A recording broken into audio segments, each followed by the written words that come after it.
Hola, muy buenos días. Mi nombre es Santiago León. Soy estudiante de la Pontificia Universidad Católica sede Ambato, perteneciente a la Escuela de Psicología, y estoy junto a mis compañeros Jeremy Torres y Luis y Guadalupe.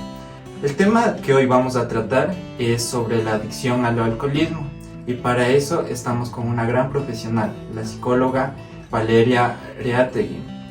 Muchas gracias, doctora, por aceptarnos esta invitación. Cuéntenos un poquito sobre su vida profesional. Muchas gracias a ustedes por tomarme en cuenta. Bueno, yo soy psicóloga clínica y graduada en la Universidad Nacional de Chimborazo. Actualmente estoy trabajando de manera privada en dos instituciones, que es en el Instituto de Neurociencia y en Ocumeli. Es donde que yo brindo psicoterapia, evaluaciones psicológicas. También estoy dando clases de psicología en el sindicato de choferes de Colta.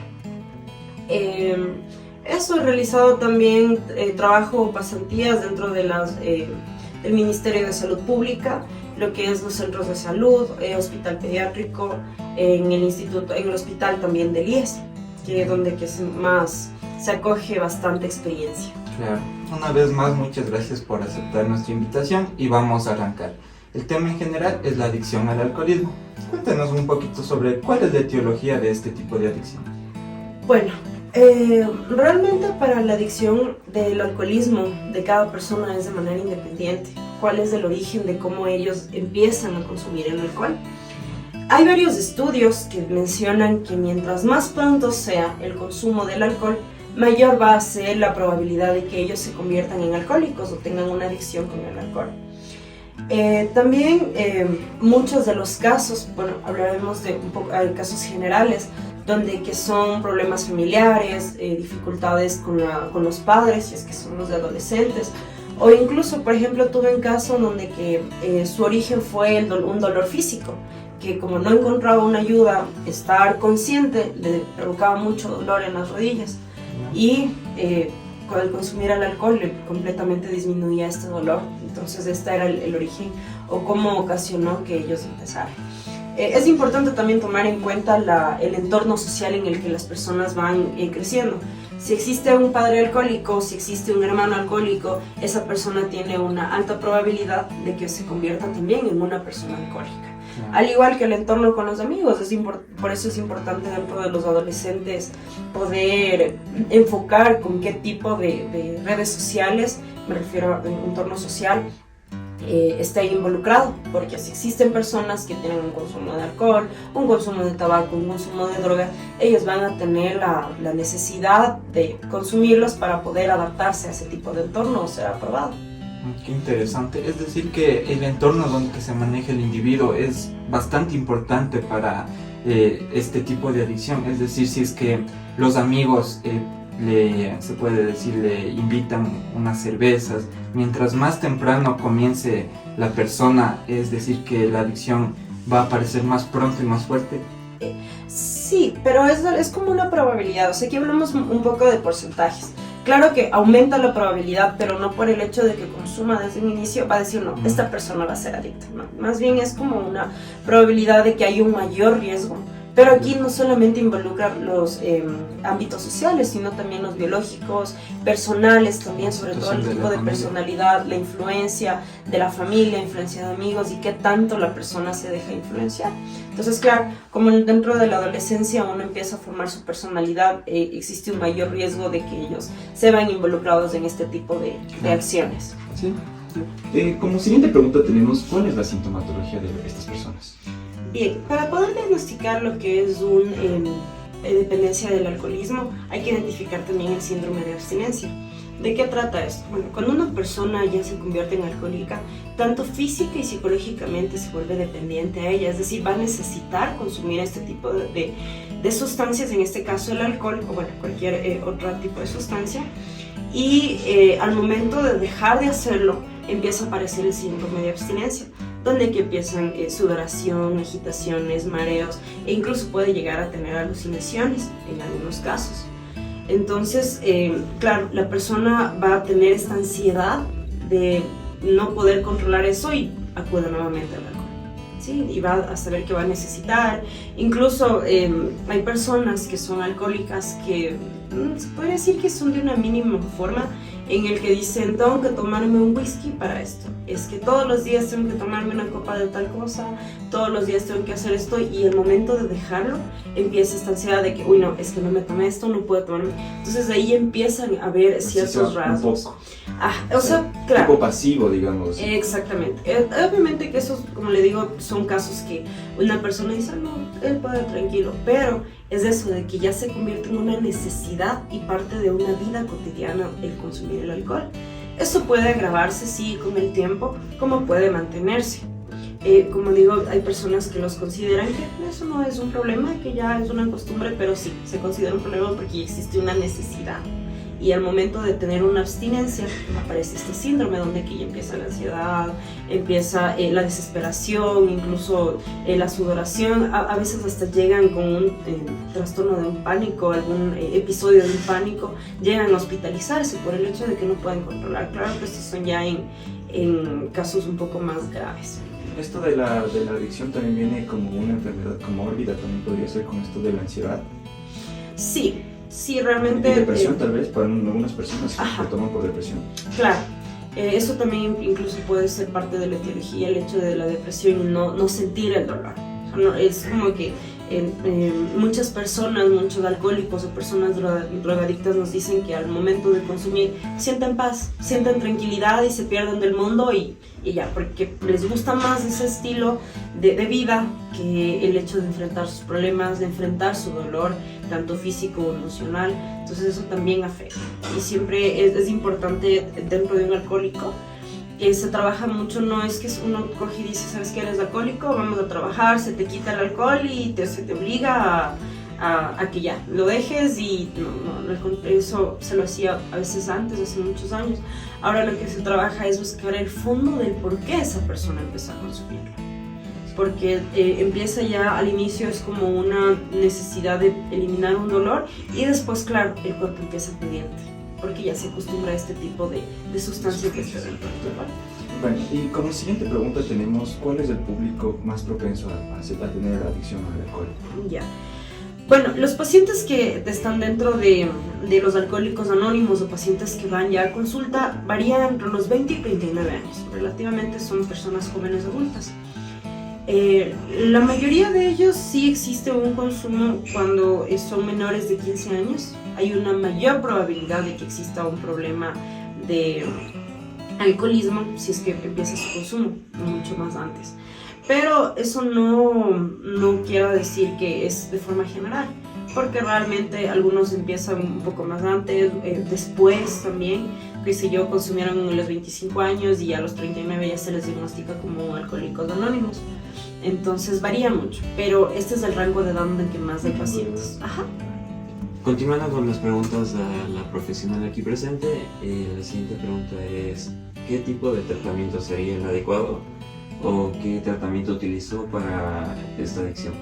Bueno, hay dos tipos de tratamientos, el ambulatorio y el intensivo, que se trabaja tanto a nivel público como a nivel privado. El ambulatorio es cuando se puede visualizar que hay bastante, el paciente tiene bastante voluntad para poder salir, él reconoce su adicción y quiere salir.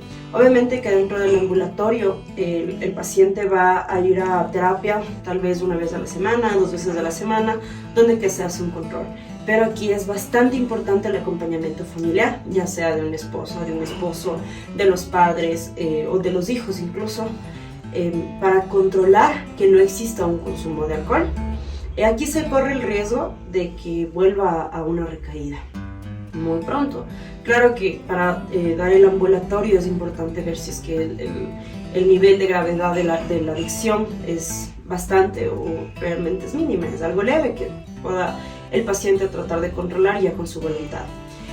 El intensivo, en cambio, ya es lo que es la hospitalización, el internamiento dentro de todo lo que son, por ejemplo, en el Puyo existe a nivel público, hay en Cuenca, me parece que hay uno en Atacunga, si no estoy mal.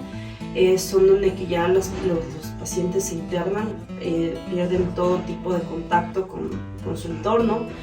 A veces ya con el tiempo se pueden hacer videollamadas, pueden haber visitas, Y dentro de eso son terapias grupales, donde que ya, e individuales también. Obviamente ahí no hay nada de consumo de alcohol, existe un apadrinamiento, son los padrinos que tratan de controlar a los chicos, los consejos, de ahí ya obviamente terapia psicológica, y sobre todo en los dos lo que se trata es de buscar el origen del por qué la persona va a consumir o está consumiendo algún tipo de sustancia psicotrópica, para con eso enfrentar el problema desde raíz. Obviamente se trabaja de manera emocional, de manera cognitiva y también en la manera de la adicción, de cómo el cuerpo tiene que desintoxicarse completamente para que ya el cuerpo no pida o no sienta la necesidad de tener que consumir. Supongo que cada persona tiene su tiempo para poder sobrellevar esta adicción. ¿Qué rango se puede decir que puede durar este tratamiento? Bien, para dar de alta a una persona con adicciones, por lo menos tiene que estar un año. Por ejemplo, decir, bueno, ya durante un año no hubo un consumo y la persona está bien. Claro que varía. Hay personas que a los 4 o 5 meses pueden ya estar bien, a los 6 o 8 meses, pero esto realmente es algo continuo, porque pueden existir recaídas por influencia social. Por ejemplo, la persona estuvo tal vez unos 6 meses dentro de lo que es en Alcohólicos Anónimos, sale, se va a terapia ambulatoria, donde tiene que venir la persona una vez al mes para control, se hace incluso control de exámenes, todo eso. Hay el padrino, en este caso, que les acompaña constantemente, pero uno no puede siempre prevenir. Por ejemplo, sale, como mencionaba, va a una fiesta, él dice, no, sabes que yo no consumo alcohol, no puedo, y hay veces que insisten, no, pero es que solo unita no te va a hacer mal, y realmente les hacen daño, porque el hecho de volver a consumir, así sea una pequeña gota de alcohol, ya empieza nuevamente a regresar esto, porque una persona nunca se le va a determinar como que usted ya no es alcohólica, no, es una persona alcohólica en abstinencia, y es como ellos saben, es de drogadicta en abstinencia. Y esos términos se manejan mucho, de que no puedes decir, bueno, yo ya no fui drogadicta, no, pero es drogadicta en abstinencia. Entonces decir que hay una forma en el que decir, bueno, este tiempo límite hay, porque puede haber recaídas, como puede que no va a haber recaídas, y hay personas que sí, dicen, voy 15 años, 20 años sin consumir ninguna sustancia. Y por último, en relación a la prevención, ¿qué tipo de actividades podría practicar la sociedad o nosotros como profesionales? Bueno, lo que se podría hacer siempre es trabajar desde pequeño. Yo considero que cualquier tipo de prevención, ya sea para todo lo que son adicciones, ansiedad, depresión, suicidios, todo ese tipo de cosas, considero que hay que hacerlos desde la infancia, en cómo uno tiene que hacerles a través de la psicoeducación. Prevenir completamente es un poco complejo por la influencia de la sociedad, porque dentro de nuestra sociedad, por ejemplo en Ecuador, es acostumbrado el alcohol y el tabaco, especialmente en todas las fiestas. Si no hay alcohol, no hay disfrute, no hay como uno estar enérgico. Obviamente que eso es algo completamente raro, porque uno tranquilamente puede disfrutar de una fiesta sin consumir alcohol, sin consumir tabaco, sino que simplemente la euforia, la emoción de una persona misma puede producir que exista una buena fiesta. Pero, como digo, esto es complicado. Es muy complicado manejar una manera de prevención, más que lo que hay que hacer es manejar de forma individual. Y también hablar el momento de que ya empieza a existir un pequeño problema de eso. Como les digo, nuestra sociedad está acostumbrada ya al consumo de alcohol, sobre todo, y lo toman como algo normal, tomarlo un fin de semana. Y por eso es que, de hecho, eso ya se le consideraría un problema, pero pues, como les mencioné, en nuestra sociedad no hay cómo. Y es importante que ellos aprendan a limitar el consumo y a saber controlar.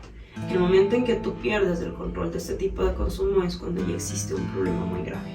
¿Sí? Que nosotros controlemos todo lo que hacemos de nuestra vida y que no las cosas que pasen nos controlen a nosotros.